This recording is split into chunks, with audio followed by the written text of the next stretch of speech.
আমাদের তো একটি বেগম পাড়াও নাই, পিসি পাড়াও আমাদের নাই, যাব কোথায়?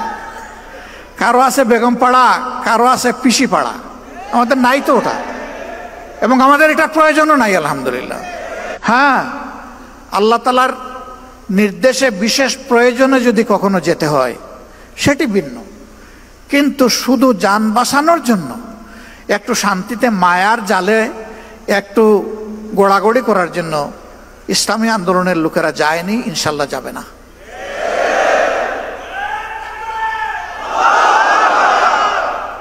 আমি বলে থাকি, যাবই বা কোথায়? আমাদের তো একটি বেগম পাড়াও নাই, পিসি পাড়াও আমাদের নাই, যাব কোথায়? কারো আছে বেগম পাড়া, কারো আছে পিসি পাড়া, আমাদের নাই তো ওটা, এবং আমাদের এটা প্রয়োজনও নাই আলহামদুলিল্লাহ।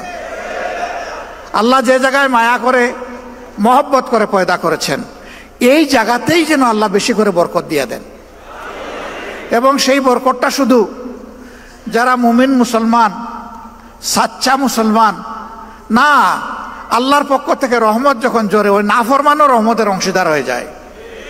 দুনিয়ায় সেও তার ভাগ পায়, আখিরাতে আল্লাহ রহমতের হিসাব তার কাছ থেকে নেবেন, কিন্তু দুনিয়ায় সেও পেয়ে যাবে। এই জন্য আমরা যা চাই এটি হচ্ছে যে আল্লাহর আইন হচ্ছে শ্রেষ্ঠ আইন। আজ পর্যন্ত কারো বলার দুঃসাহস হয় নাই যে আল্লাহর আইনের চাইতে জমিনের উপরে কোনো শ্রেষ্ঠ আইন আছে, এবং কিয়ামত পর্যন্ত এটা কেউ বলতে পারবে না। যত বড় দার্শনিক হোক, কেউ বলতে পারবে না এটা।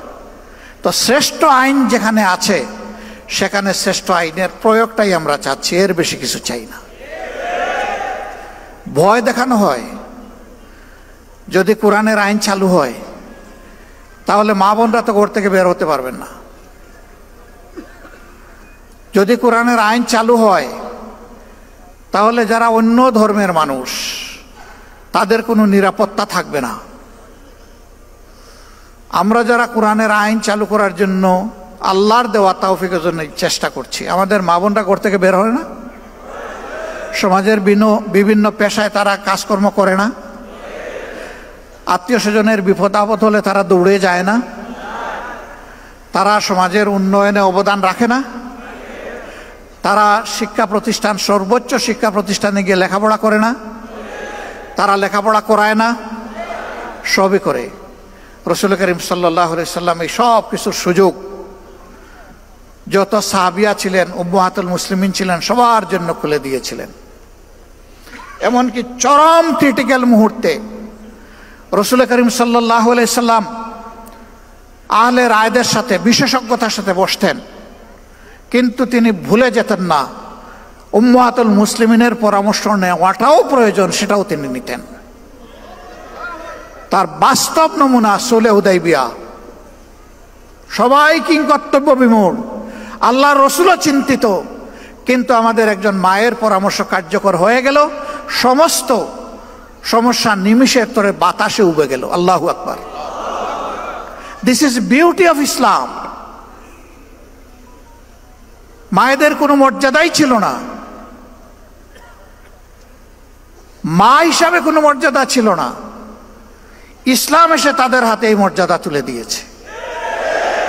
এর চাইতে বড় মর্যাদা কেউ দিতে পারবে না, যতই মায়া কান্না করুক, বরঞ্চ আমাদের সর্বনাশ করবে।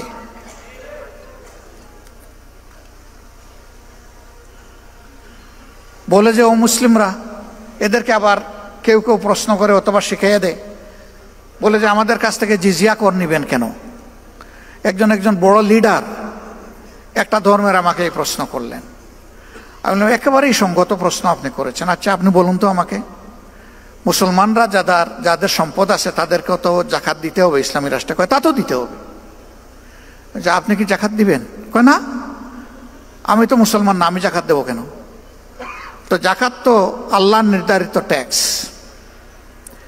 এই ট্যাক্সের সাথে রাষ্ট্রে অন্যান্য ট্যাক্সও থাকবে, তবে এইটা হচ্ছে মূল ভিত্তি। তো এই সমাজে যে উন্নয়ন হবে এটা কি শুধু মুসলমানরা ভোগ করবে না, আপনার অধিকার আছে? কয় অবশ্যই, নাগরিক হিসাবে আমার অধিকার আছে। আমি বললাম তাইলে বিচারটা কোথায়? আপনি কিছুই দিবেন না আর সে দিল, আর আপনি সমান অধিকার বুক করবেন, এটা কি ভাই ইনসাফ? আপনি যেহেতু মুসলমান না, এই কারণেই আপনার কাছ থেকে ওই ট্যাক্সটা নেওয়া হচ্ছে, যেই ট্যাক্সটা মুসলমান হওয়ার কারণে দিচ্ছে। তবে একজন গরিবের উপর যেমন জাকাত নাই, একজন গরিব হিন্দু বৌদ্ধ খ্রিস্টানের উপরেও তেমন ট্যাক্স নাই।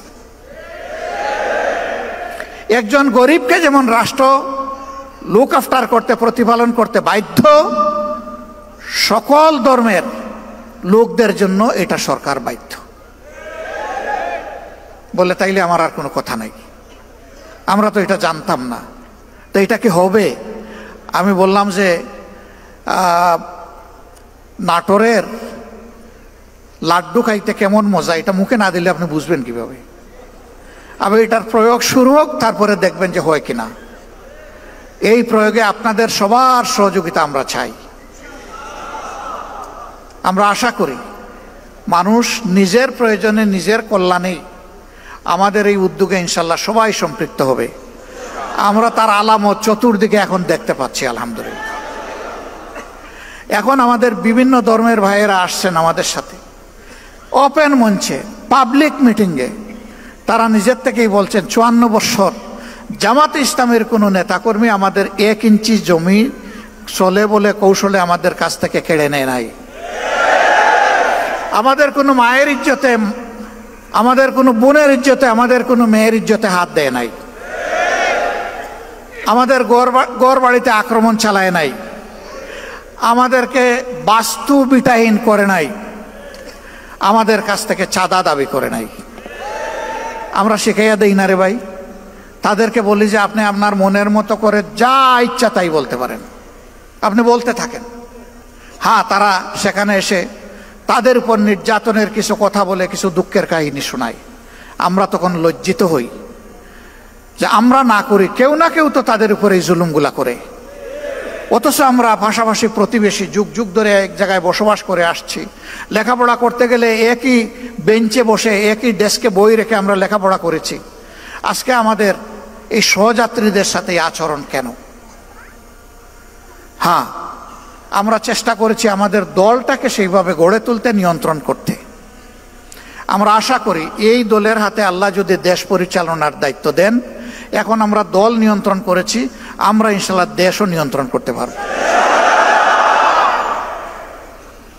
আমরা যখন নিজেরা ঘুষ খাবো না, যখন চাঁদা দাবি করব না, যখন আমরা দখলদারিতে যাব না, তখন আশা করি বাকি সকলে বার্তা পেয়ে যাবেন এবং সকলের কান খাড়া হয়ে যাবে।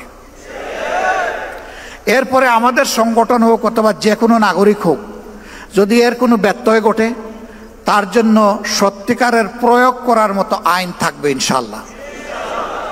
এখন আইন আছে, তার প্রয়োগ নাই। যে আইনটা আছে এইটারও যদি প্রয়োগ থাকতো, সমাজের দুর্নীতি, সমাজের দুর্বৃত্তপনা 10 ভাগের 1 ভাগে নেমে আসতো।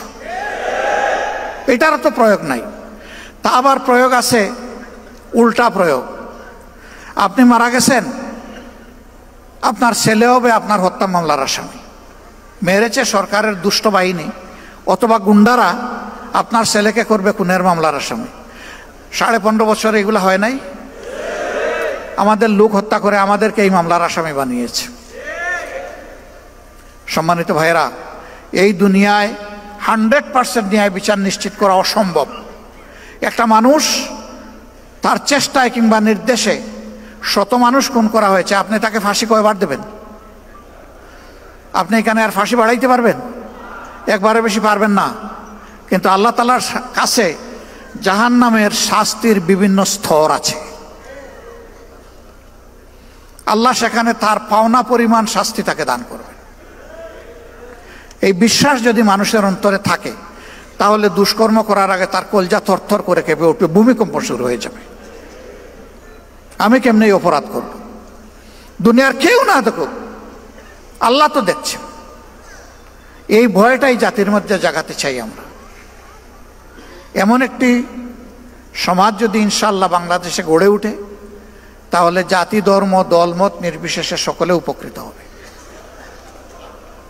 এই রুকন সম্মেলনে আজকে যারা হাজির হয়েছেন, তারা সমাজ বদলের স্বপ্ন দেখেন। সেই স্বপ্ন যেন ওই লোকের স্বপ্নের মতো না হয়। একজন তার বন্ধুদেরকে বলেছে, গত রাতকে খুব তৃপ্তি নিয়ে খেয়েছি, পেট ভরে। গত রাত্রে কখন ডিনার? জি না, ডিনার না। ডিনার কি খেয়েছিল? বলে হ্যাঁ, তা খেয়ে তো ঘুমিয়ে পড়েছিলাম। তো ঘুমিয়ে পড়েছিলে, ঘুম ভেঙে তুমি কি সাহারি করেছো? তাও না। তাইলে কি খেলে? যে আম খেলাম, জাম খেলাম, লিচু খেলাম, তারপরে আপনার কমলা খেলাম, ড্রাগন খেলাম, পেয়ারা খেলাম, আঙ্গুর খেলাম, খেজুর খেলাম, তিন খেলাম, সব খাইছি। কই রে ভাই, এক সিজনে এত ফল তুমি কোথায় পেলে? আমরা তো বাজারে এগুলা পাই না। কই ভাই, না ভাই, আমি তো স্বপ্নে খেয়েছি। আচ্ছা, স্বপ্নে যে তুমি খেলে, তো আমটা কোন কোয়ালিটির ছিল? কই না, এগুলা দেশে কিছু ভালো ছিল, কিছু পোকাও ছিল, কিছু মিষ্টিও ছিল, আবার কিছু টকও ছিল। কই থামো, আর বলতে হবে না তোমাকে। ব্যাকল, তুমি যখন বিনা পয়সায় খাইলে, তাইলে ভালোগুলো বাছাই করে খাইলে না কেন? ওই স্বপ্ন আমরা দেখি না। আমরা সমাজ বদলের বাস্তব স্বপ্ন দেখি,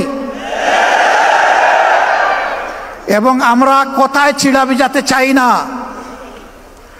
আমরা চাই দুধ অথবা পানি দিয়ে চিড়া ভিজবে, আর প্রয়োজনে আমাদের রক্ত দিয়ে চিড়া ভিজবে। সেই রক্ত যদি আল্লাহ মানবতার জন্য, মানবতার মুক্তির জন্য আল্লাহ কবুল করেন, আল্লাহর দরবারে লাখো শুকরিয়া। যুগে যুগে যারা মানবতার মুক্তির লড়াই করেছেন, তারা তার প্রমাণ রেখে গিয়েছে। যুদ্ধের ময়দানে এক হাত কোপকে ঝুলে গেছে, পায়ের নিচে ফেলে টান দিয়ে ছিঁড়ে ফেলেছেন। এই হাত আমার এখন বুঝে, এই হাতের আমার দরকার নেই। অবশিষ্ট হাত দিয়ে লড়াই চালিয়ে গেছেন। ওই হাতও যখন ঝুলে গেছে, এটাও ফেলে দিছেন। সেনাপতি পা দুইটা চাপ দিয়ে ধরেছেন, কমান্ডার ফ্ল্যাগ, ওটাও যখন চলে গেছে, আর পা দিয়ে ধরার সুযোগ নেই, দাঁত দিয়ে কামড় দিয়ে ধরেছেন।